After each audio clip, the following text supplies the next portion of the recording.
Welcome back to the channel, everybody. This is the 112 scale RC car Land Rover Defender 90 and allegedly the licensed version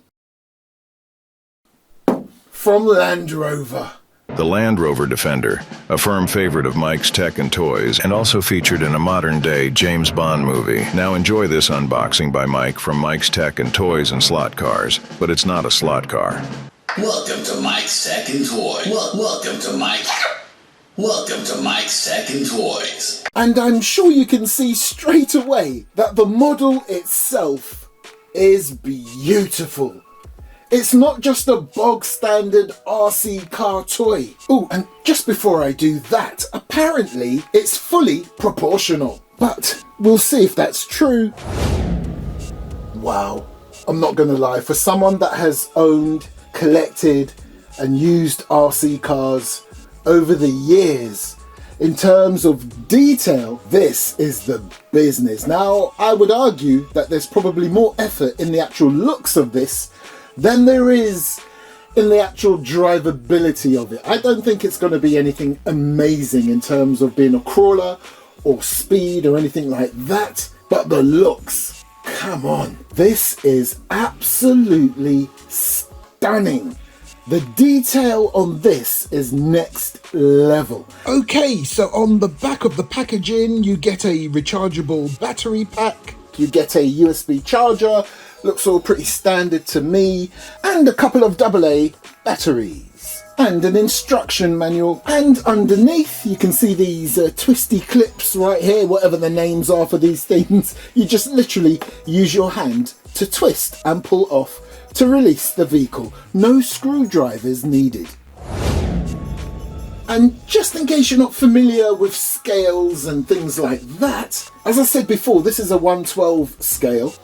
And this car down here is an average sized 132 scale car from the slot car world. And this tiny little thing down here, 164 scale. And as you can see, it is tiny compared to one of the Land Rover Defender wheels. So as you can see, it comes with a pretty basic controller there. That takes the two AA batteries, and you do need a screwdriver for that. And as you can see there's where you put your battery pack, and yes, you need a screwdriver to get in. And right there is your trim adjustment for the steering. Okay, the battery pack is all charged up. As you can see there, the connection is via a bog standard Tamiya plug. And as you can see there, everything fits in there neatly. There's your on and off switch, and there's your on and off switch on the controller. And from what I can see there, that's neat. This is ambidextrous, so you can take off the wheel from that side and stick it on that side. However, that's a bit cheeky, possibly misleading. On the box it says fully proportional. No it's not. When you try to steer this bad boy, it's either full left or full right. Unlike this bad boy here and this bad boy here. And the reason why I brought these two beauties here to join this beauty is because I want to quickly explain something to you if you are fairly new in the world of RC cars. Now, in terms of hobby grade, this and this would be considered the budget lower end of hobby grade and not just a toy. And the reason why I say that is because this and this, you should see the world of upgrades you can buy for them. There's loads of things you can change and swap out and upgrade to metal or better suspension, you know, proper oil-filled suspension. You can upgrade these to within an inch of your life if you wish. And they have full, as I mentioned before, proportional steering.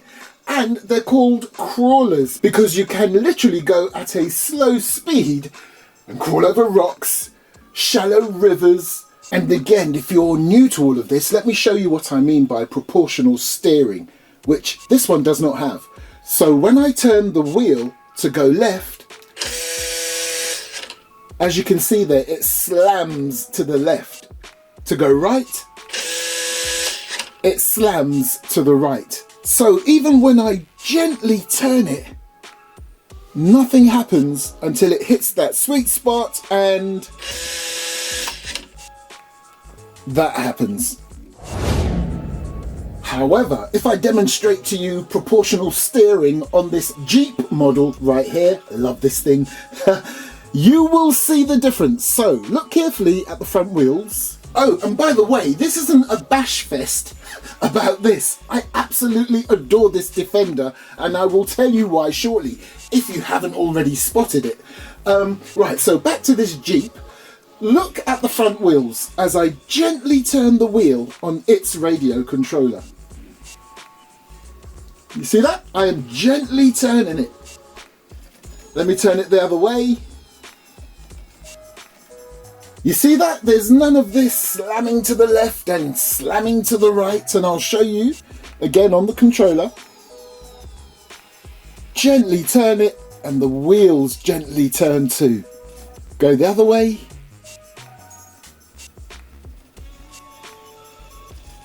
Beautiful. Or if I need to turn quickly, then naturally, bam, bam. And it goes without saying, it's the same for the throttle, for the speed. So if I gently pull on the trigger on this thing, on the controller, the wheels will gently start to spin. See that? Squeeze a bit harder, goes a little bit faster. Squeeze a bit harder, goes a bit faster, and so on.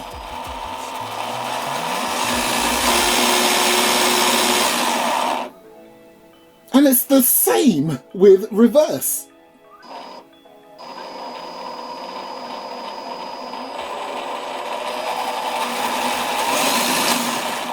And you will get the same functionality on this one right here, the Land Rover.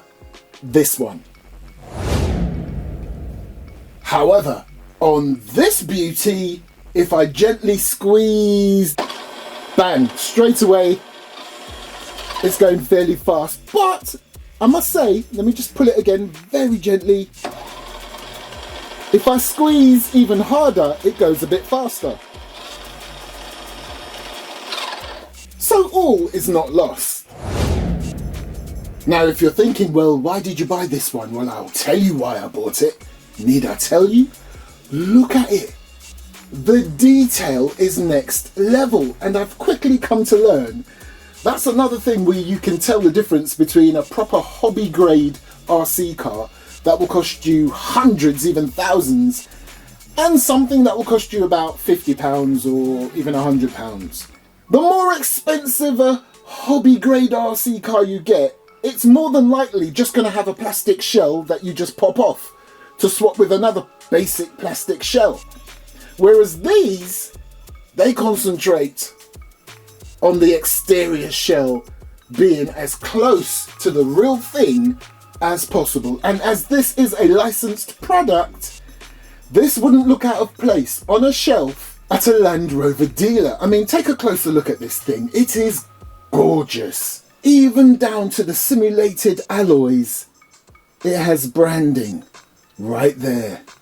And naturally, unlike the way more expensive hobby grade RC cars, this baby has a hard shell. And of course it has working headlights and rear lights. But only if you're reversing. So if I go forward now, nothing. And another difference between these RC cars, and there really is a higher tier within the budget area of RC cars. As you can see, you can independently have the lights on this and that one without having to actually go forward or backwards, which is why overall, these are my favourites. Better suspension, better lighting system, they're actual crawlers so they can go over rocks and stuff. And as I mentioned before, there's so many upgrades you can do on this and this to push it up a bit in that hobby grade tier system. And don't even get me started on the suspension. So on this one, it's very much a clunky, I mean, it has suspension, but it's a total different ball game. Even with these lower budget end RC cars, look at the suspension on these bad boys. Absolutely fantastic. Look at the wobble on that. Similar thing with this. However, what all of these have over the really expensive ones, as I mentioned before, is gorgeous, realistic detail.